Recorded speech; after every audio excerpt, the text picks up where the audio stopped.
décortiquer mais également jéem a rek faram-fàcce un peu cette actualité de façon globale mais professeur yaa ngi ko junj tout à l'heure bay dugg sax ci wàllum historique yooyu mais quand même ñii dafa am lu ñu jaay mu di dañu fekk système day ñëw ak benn anti système te gis ne dañu doon ko prôné yëpp au niveau de l'Afrique finalement fan la ñu waaw après nga kii ko mu yóbbaale ko rek. waaw allez-y la tontoo ba pare. allez-y mooy man peuple sénégalais. boo nga d'habitude da ngay gis nit yi naan sénégalais yi dañu nangam di jël maanaam lu doyee di leen ko teg bon ñu mel ni man dañu gis le contraire. maanaam boo ko comparé ak yeneen population moo xam Afrique wala ci biir lan mooy def sénégalais li mu doon ak lan mooy ay avantages sénégalais ci ni ñu mel ak lan mooy seeni inconvénients ci ni nga xamee ne noonu lañ mel. ok xam naa peut-être di nga ci tontu mais laaj bi mooy tey ñoom li nga xam ne indi nañ ko ci lu bees sur le plan politique ñu gis ñu ko incarné justement au niveau de l'Afrique finalement dafay xaw di compliqué est-ce que jàpp nga ne ils ont intérêt ñoom ñaar ñu taxaloo wala ils ont intérêt à ce que muy neex muy naqari ñu ànd pour justement ci projet bi nga xam ne jaay nañ ko pour que ñu mën ci am benn aboutissement. man xam nga le peuple sénégalais d'ailleurs day dugg sax ci tuuti li Sadi laaj xam nga peuple boo gis dafa am ses forces et ses faiblesses ses équilibres aussi suñu faiblesse man dama jàpp ni bokkuñu ci trop d'émotion parce que ñun même émotion boobu émotion lu baax la Bergson le disait l'intuition englobe la raison émotion mooy jur raison man góoma tubaab yi defa ni tout doit être discursif et puis raison mooy lépp non góoma loolu man dama gëm y a une dose d'émotion boo xam dafa war di manifester ci nit ñi mais trop d'émotion aussi jàpp naa ni baaxul bon loolu c'est Senghor ça n'engage que Senghor bon quelque part je soutiens même lu mu waxoon mais ci beneen contexte d'accord mais léegi li tax ma wax loolu mooy xam nga ñaar ñi li leen boole moo ëpp li leen tàqale man loolu lay jàpp je pars du principe day mel ni mathématique part du principe que li leen boole moo ëpp li leen tàqale ñoom ñaar ñoo bokk daanaka formation universitaire booy xool kii droit la def Dakar kii droit la def Saint-Louis ñu ñëwaat retrouver wu ci école bi ñuy former ñi nga xam ni les administrations les commis de l'État ñii en fait ñoo jàng nu ñuy gérer État ñoom loolu lañ jàng ñoom ñaar nekk ay financiers maanaam ay fiscalistes dans le monde bi ñu évoluer man Allemagne gi ma nekk fiscaliste ñooñu doo leen gis sax doo leen xam c'est les plus craints de la société allemande kuy liggéey ñoom fi ñuy liggéey moom la ñuy woowee Finanzamt mooy ñi lijjanti kopparu réew parce que réew wax ju bari ji ñuy wax ak jumaa yu bari yeeg jàkka yeeg église yëpp baax na bu fi koppar amul du taxaw la preuve li ñuy dund nii mooy ñàkk koppar gi ñu ñàkk koppar jatang yi bari loolu moo ñu sonal kon ñi lijjanti kopparu réew dañu am solo ci réew te def nañ seeni preuve mooy former nañ leen génn nañ liggéey mënoo wax ne amuñu expérience su liggéey tàmm nañu rigueur c'est des procéduriers yuy sëgg ci ay këyit parce que seen liggéey moo leen ko may ñii c'est des enquêteurs xam nga enquête police xam nga kenn nattable nii boo demee DIC wala nga dem gendarmerie da nga fa fekk ay inspecteurs yu xarañ xam nga ñooñ ci ay nit la ñuy enquête ak sàcc gi nu mu demee xar yi nu mu demee mais ñii li ñuy enquête mooy luubal ni nga def impôt yi nga déclaré xaalis bi fan la ne circuit bi la ñuy topp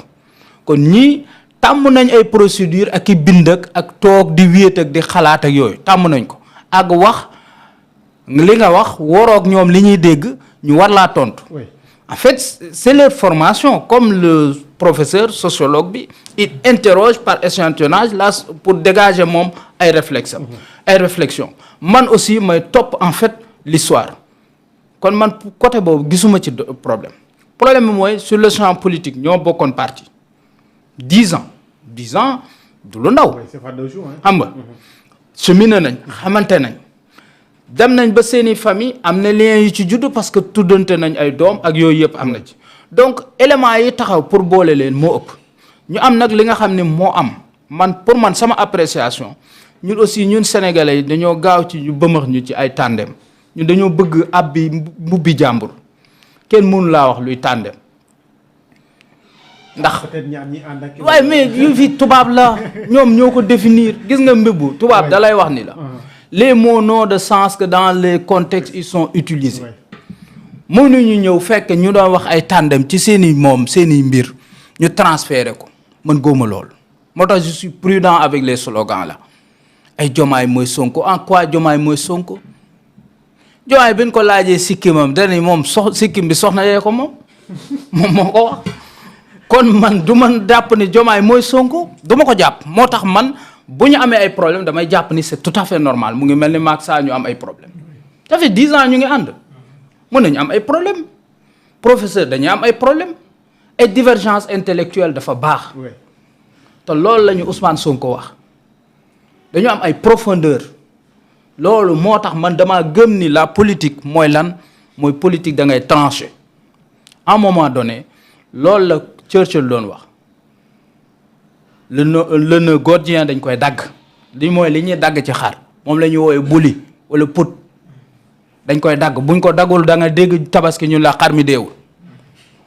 mooy problème ci politique bu taxawee dañuy trancher moo tax lii nii daf ci baax di ko fi ñam-ñabal ñuy dem ak moom mu mel ni ab taab muy néewi kerees xamuñu fu ñu jëm baaxul dañu tranché mu leer suñu tranché après voie bi day leer léegi naka la ñuy tranché yow mais tranché nañ ba pare ah bon oui bay tranché nañ parce que dóor nañ ko ci penc bi moo tax ñu toog fii di ci wax mais ba léegi c'est un peu codé hein mais non ba tey dafa am loo xam ni kilifa il faut nga may ko li mu am président wax naa ko kenn ko topp ba mu sës muus sax man samay ref man am naa ay muus boo koy toppee ba mu sëf sax mu song la waxuma laa nag doomu aadama boo xam ni mooy suñu kilifa c'est ce que Ousmane Sonko essaie de faire comprendre aux militants et aux Sénégalais accueillir leen ko bu leen ko yuuxu non quand on affaiblit le président fondamentalement on affaiblit l'État man maa ngi fàttaliku bu may nekk gone Abdou Diouf joxe na fi benn temps mu feebar am ay bët war a faju ji xaw ma ñu ni Habib Thiam la délégué affaires yi xaw ma mais réew mi ñun ñi nga xam ne xamuñu woon lu xew sax mais mag ñi feebaroon ñooñu wàll réew mi ni tekk xaw ma weer la def ci biti xaw ma ñëwaat ñu ni bët ya baax na ak yooyu noonu mais le Sénégal était bloqué man je m'en souviens man maa ngi koy fàttaliku te pourtant j'étais pas impacté xawma ci woon dara jékki-jékki daal ñu ni Abdou Diouf dem na France faju ci ay bëtam ñu jékki-jékki ñu ni Habib Thiam moo yor affaire yi mooy gérer mais tout le pays était bloqué kon waxuma laa nag li nga xam ne tey jii ngay affaiblir un président de cette façon j'en veux pas aux militants parce que lu tax mooy waaw mais yooyu yëpp mooy xam nga Pastef dafa commencé lu baax di former ay militants vraiment ñu nawloo ko Pastef indi na ci réew mi loo xam ne baatu patriotisme man ça fait 35 ans maa ngi ci politique jaar naa fu ne comme ni ñuy wax j'ai roulé ma bosse mais baatu patriotisme ñun fi ñu formé âge yi daaw ñu wax ay patriotisme ñun ay marxistes ak ay léninistes yi caaxaan yooyu lañ ñu doon netti waaw te amul benn njariñ mais mosuñu ñoo wax patriotisme donc patriotisme lu am solo la ñoom vraiment waxuma ñoo ko fi indi mais ñoom bokk nañ ci ñi vraiment démocratiser le mot le sens le contexte léegi nag après ay jeunes lañ te jeune mooy en fait l'élément dominant au Sénégal c'est les jeunes bon dañu nekk ci formation politique day ànd ak formation idéologique moom la Thomas Sankara doon wax un militaire sans formation idéologique est un criminel en puissance donc formation politique day ànd ak formation idéologique Pastef allure bi mu doon former ay militants de 2014 à 2019 après 2021 dañ ko dagg mu nekk ci ay combats léegi nag il faut mu retrouver ces mécanismes de formation encadrer war xale yi am patience ak ñoom parce que xale mooy am fugg c'est tout à fait normal bon duñu d'accord man d'accorduma ci ñoom lu bari que ay campagne yu désabonné wu ci président c'est des méthodes un peu sévères pour man ay 72 waaw ay 72 heures ak yooyu yëpp bon jotoo maa yéen dara bu leen ma ko defal xam nga man kenn topp ma mais li ma yorokus néew bu leen ko yóbbu jégal leen ba ci waaw samay xarit ngeen li Pawlish di wax samay xarit ngeen man je vous déclare la paix samay xarit ngeen mais yooyu mooy yi nga xam ni man pour man dañ leen ci war a gën a tàggat et puis ñoom aussi kilifa boo ko tànnee da nga koy déglu wóolu ko surtout man sama rencontre ak Ousmane ça s'est fait à travers les livres man duma topp nit nii rek parce que ñun école bi ñuy jàngee politique di école Cheikh Anta ñun ci xam-xam la ñuy toppe nit du ci aw askan du ci aw juddu ndax ñun ñëpp ci ay askan yu baax lañ jóge am juddu yu rafet yàlla moo lay désigner dans le cas de Ousmane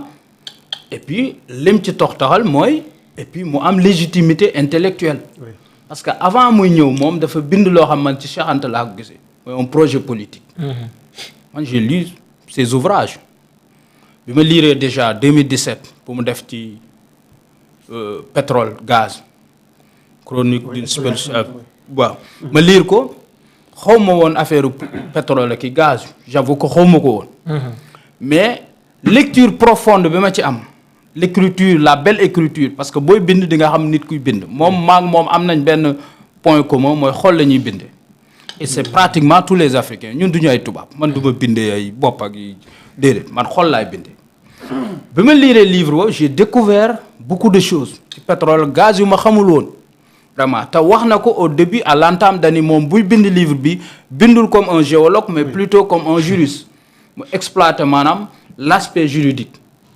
ma jàpp lool deuxième bi mooy solution man pour man logique pour logique sax solution bu Ousmane Sonko boobu moo waroon nekk programme pour man loolu laa gëm loolu lay défendre aussi mais ci solution j'ai vu que ni kii c'est un projet politique le proposer les Sénégalais comme ni Cheikh Anta proposé woon un projet politique en 1960 bi muy bind maanaam les fondements et projet politique dafa baax man jaar naa ci ëtt politique yu bari ay programme la lay proposer seeni réflexion mais un projet politique mooy redéfinir en fait une société et le Sénégal en a besoin donc kii intellectuellement parlant dafa taxaw te formé nañ ko jàng na wane na ni moom am na capacité léegi mook le président de la République seeni divergence yooyu ils vont travailler à surmonter ces divergences là ñun faiblesse la si ñun Sénégalais ñun man Allemagne laa ko jànge mënuma ko woon trancher un problème surmonter des divergences parce que conflit du lu bon man dans la médiation li ma jàng conflit du lu bon il faut des conflits am loolu la conflit du lu bon même yonent bi ak saaba yi mais te daan taxaw bu mu waree trancher ci ay problèmes yu yàlla wax ak wala lijjanti ba xam problème bii problème bu bëgg-bëgg yonent bi la daan trancher Sëñ Tuubaa mais daan woo mag ñi Sëñ Tuubaa bi muy taxawal yoonu murit 1883 woo na Sëñ Mbàkke Buso woo Maam Cerno woo Cheikh Anta borom Gaawan kenn ku ci ne mu am lum la dénk tranché taxawal yoon wi ba mu ko waxee ba mu déclaré ni de taxawal yoon wi mais ñu ëpp ca daara ja dañoo bàyyi dañu ko lii nga ñuy wax ñun ñuy ay xam-xam ak leneen indi wuñu fi ñun jàng ñibbi moom mokkal dem ñibbi lañu fi indi ñu ëpp ci daara ji dañoo bàyyi te pourtant ça n'a pas empêché Sëñ Touba continuer pour man aussi loolu mooy li nga xam ni ñun dañ ci war a jàng moo tax may wax ci taarixu réew mi il faut ñu jàng ci taarixu réew mi professeur mu ngi koy wax léegi Blaise Diagne Capot Lamine Gueye Senghor Mamadou Dia il y a beaucoup d'exemples donc il faut ñu analyser ces exemples-là que ça serve de lecture de grille de lecture ñu mën ci jóge continuer ci dynamique bii ñu nekkoon parce que dynamique mooy tabax du ful mooy tabax Pastef dynamique moo ko samp du ful professeur wax na ko ba 2017 Pastef ay plus fort restant la jaar après bi carte politique gi leeree maa ngi koy wax dans mon ouvrage c'est à partir de 2020 mars 2020 bi Khalifa Sall demee ci Macky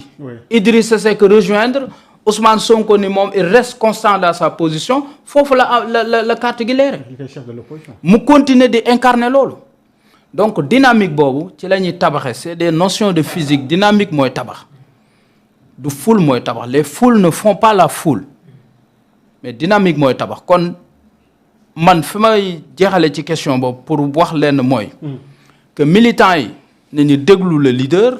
parce que ñoom seen discours ak discours leader bi mu ngi wute nañu wanaasu seen mer ku nekk da nga am deuxième chance je ne dis pas que le président dafa fauté wala yooyu de man c'est pas mon rôle moi j'analyse mais c'est le président de la République on n'affaiblit pas un président dans une république loolu amul fenn ci àdduna